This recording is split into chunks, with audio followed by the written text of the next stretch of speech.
Olá, povo de Deus, espero que a graça do Senhor Deus Todo-Poderoso esteja convosco para confortar, alegrar as vossas vidas e conceder vitória em todos os seus caminhos. E fazer uma reflexão sobre o que está escrito lá no livro de Êxodo, capítulo 32 e capítulo 33, é importante, né? Porque Moisés havia subido, né, ao monte para receber os estatutos do Senhor nas tábuas. E aí Moisés fica um período com o Senhor Deus dos Exércitos. E neste período, nesta ausência, o povo achou que Moisés estava demorando. E o povo, né, na sua ansiedade, Moisés não estava descendo ali no tempo que o povo havia pretendido, né? E aí o povo começa a ter intuitos malignos no coração, né? Queriam realmente adorar algo que eles pudessem apalpar.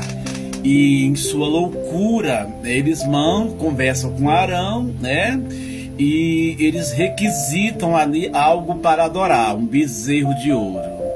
E aí, talvez não, faltou realmente sabedoria a Arão para que conversasse com o povo e mandasse que eles tivessem um pouco mais de paciência, de resiliência, que Moisés iria descer com as tábuas e os estatutos do Senhor.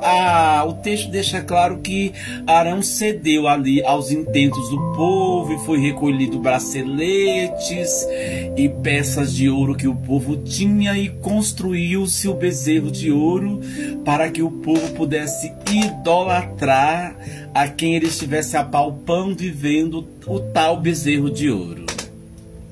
E obviamente que o Senhor que vê tudo, né, alertou Moisés. O povo tem se corrompido lá embaixo. O povo tem se corrompido porque é um povo obstinado. E daí quando Moisés desce, que escuta-se grande alarido, né, como se fosse uma guerra e o povo festejando diante de uma vitória, não era nada disso, era o povo celebrando ao bezerro de ouro.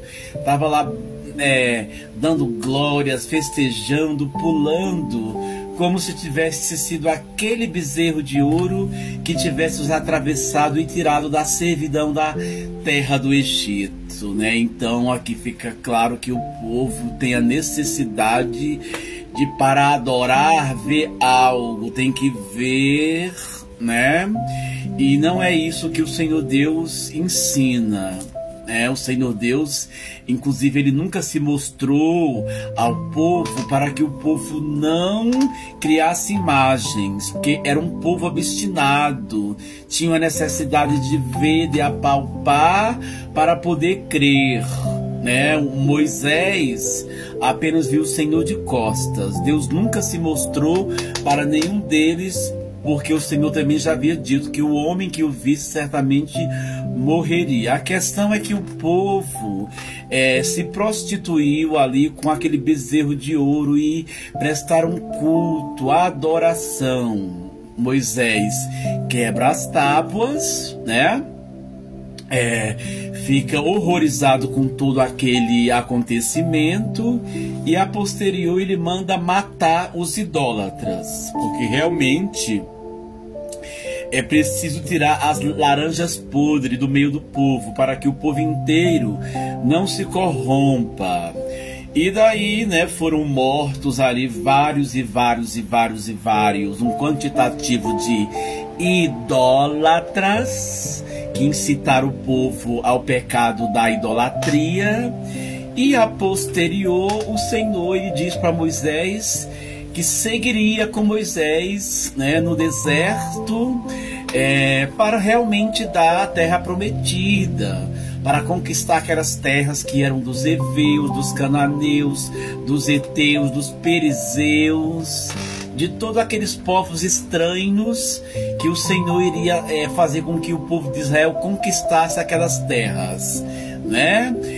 Só que o Senhor disse que a sua presença não iria com eles, iria mandar um anjo. Moisés não se contentou com a presença do anjo. Moisés, ele conversa com o Senhor Deus Todo-Poderoso e ele requisita que o Senhor Deus dos Exércitos vá com ele e com o povo. Moisés insiste com o Senhor que se a tua presença e não a presença de um anjo, que se a tua presença, Senhor, não for conosco, não nos retires daqui. Então veja que Moisés, ele conhecia ao Senhor Deus Todo-Poderoso, e o Senhor Deus Poderoso tinha uma relação de intimidade com Moisés. Tanto é que o Senhor Deus dos Exércitos, fala que não havia homem mais manso do que Moisés, né? E também já é sabido que por conta aí dessa intimidade que Moisés tinha com Deus, quando Arão e sua irmã Miriam, eles colocam a autoridade de Moisés em xeque, eles fazem ali uma fofoca perversa com relação a Moisés. Miriam já recebe ali o seu galardão, ela fica leprosa. O Senhor Deus ali esclarece para eles que não há homem mais manso do que Moisés e adverte Arão e a Miriam. A Miriam, ela fica recolhida ali no arraial por 7 dias, com lepra. A posterior, Arão intercede, mas ela tem realmente ali, não vamos dizer castigo, mas o seu galardão por falar contra o escolhido do Senhor Moisés, o qual ele chama de que não houve um homem mais manso na terra do que Moisés. Então, e o Senhor deixa claro, quando conversa lá comigo, com Miriam e com Arão, que com os outros profetas, eles falavam o Senhor Deus falava através de sonhos, de visões, mas com Moisés ele falava face a face. Então realmente o Senhor Deus tinha uma relação de intimidade com Moisés. Mas continuando aqui, que o Senhor Deus havia dito, depois que o povo se corrompe, que faz um bezerro de ouro, e que Moisés desce do monte, quebra as tábuas e manda matar os idólatras, né? O Senhor diz que continuaria a jornada com o povo, mas que a sua presença não iria com eles, que era um povo obstinado, mas iria mandar o seu anjo. Moisés não aceita somente a presença do anjo. Moisés quer a presença do Senhor. E realmente o Senhor, ele vai com o povo, conforme já é sabido aí, durante o dia o Senhor ia numa nuvem para que o sol não molestasse ao povo, e durante a noite o Senhor ia numa coluna de fogo para trazer claridade e luz ao povo. Mas o importante, assim, de tudo nesse texto é importante. Mas o que eu queria destacar aqui é que Moisés, ele não se contenta somente com a presença do anjo do Senhor. E ele diz: se tu não fores conosco, Senhor, nessa jornada, então não nos faça subir daqui. E aí o Senhor Deus dos Exércitos realmente entende ali que Moisés, ele tinha um compromisso com o povo, e ele sabia que o Senhor era misericordioso,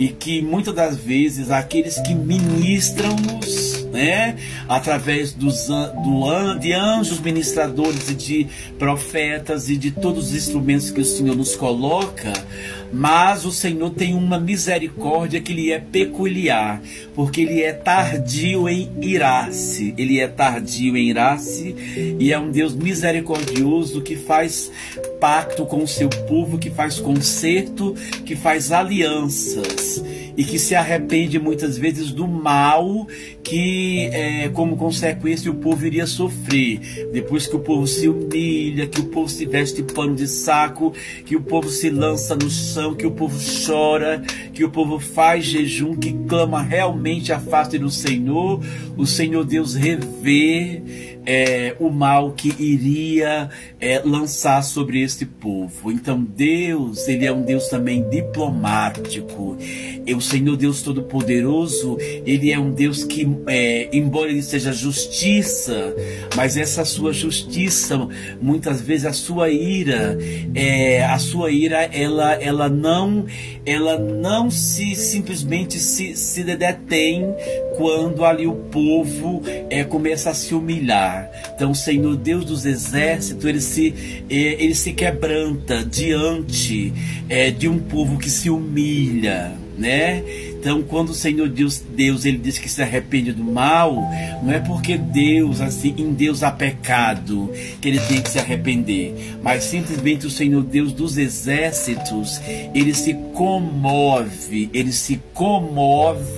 quando o povo realmente se arrepende e através de jejuns e de oração, de pranto, busca novamente a face do Senhor. Então isso a mensagem que eu queria deixar para vocês. Não se contente somente com a presença do anjo do Senhor. Devemos buscar a presença do Senhor e que Ele esteja conosco, para que Ele faça concerto conosco, renove as nossas alianças e nós possamos estar renovados diante da sua doce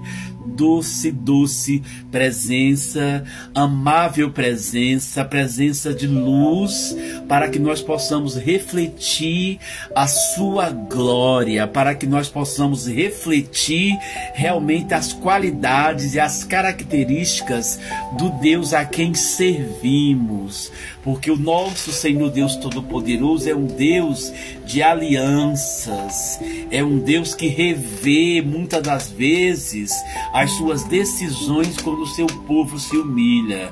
Por isso devemos realmente cumprir os estatutos do Senhor Deus Todo-Poderoso, se afastar de tudo que o Senhor Deus proíbe, de ser pessoas aleivosas, pessoas ardis, pessoas que não tem um coração sincero, pessoas que se juntam com A, com B, com C, com D para maquinar o mal, para intentar ações contra o seu irmão, fazer tramas maquiavélicas, né? Com o intuito de causar mal e opressão aos seus irmãos, aquelas pessoas que estão naquela convivência, naquele grupo, naquela sociedade. O Senhor Deus não aprova. O Senhor Deus, Ele quer que o seu povo apresente as características que é própria de si. E nós, como um povo escolhido do Senhor, devemos refletir as suas qualidades e as suas características. Por isso, irmãos, mantenham-se firmes na presença do Senhor. A bênção não está demorando. É que o Senhor realmente, Deus, quando Ele está agindo, Ele faz de uma maneira que caiba na vida do povo. E muitas vezes o povo quer algo que não traz bem para si.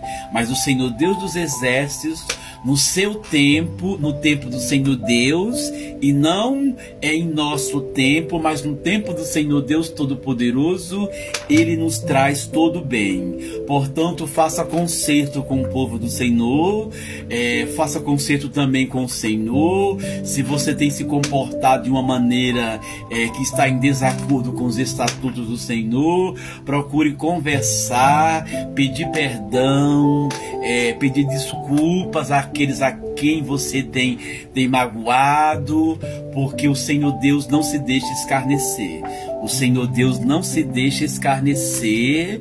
E assim, se o povo de Deus ele não quiser conserto, o Senhor manda fogo, ele abre o chão, ele abre a boca da terra, ele devora o povo quando realmente o povo se mantém obstinado. E não é porque ele é carrasco, não é porque ele é carrasco. Olha só quantas oportunidades o Senhor ele dará ao povo. Se a gente observar no livro de Êxodo, no livro de Deuteronômio e no livro de Números, ali nos livros do Antigo Testamento e lá no livro dos Juízes, quantas vezes que o povo se corrompeu, fazia concerto com o Senhor e o povo voltava a se corromper, e Deus levantava mais juízes e mais juízes era levantado, e o povo voltava a pecar, fazia nova aliança. Então Deus, antes de mandar o mal para a vida de alguém, é que realmente essa pessoa ela se manteve obstinada. Então esse mal é consequência dos atos e das ações e não castigo. Senhor Deus não está castigando, são as próprias ações da pessoa. E embora depois de muitas oportunidades, de muitas e milhares de oportunidades que o Senhor Deus deu, o povo não queria conserto nenhum, só queria desobedecer os estatutos do Senhor, fazer o mal, maquinar o mal, praticar toda sorte de pecado, querer o mal do seu irmão. Então assim, o Senhor Deus dos Exércitos, antes que ele seja justiça, ele favoravelmente é amor. Mas muitas vezes aqui o povo é obstinado mesmo, e muitas vezes, a boca da terra tem que se abrir para tragar aqueles que querem se manter no mal. Porque no Senhor não há treva, no Senhor há luz. Então, se quisermos nos mantermos diante do Senhor Deus Todo-Poderoso, queiramos também ser luz, porque não há união entre as trevas e a luz. O Senhor é luz e nós também devemos ser luz. Se nós não quisermos ser luz, por opção de cada um será trevas, a boca da terra vai se abrir e vai tragar. Então arrependam-se e louvem ao Senhor Deus Todo-Poderoso e tenham a Ele como único Senhor, porque só a Ele devemos prestar culto e adoração. Amém, amém, amém e amém.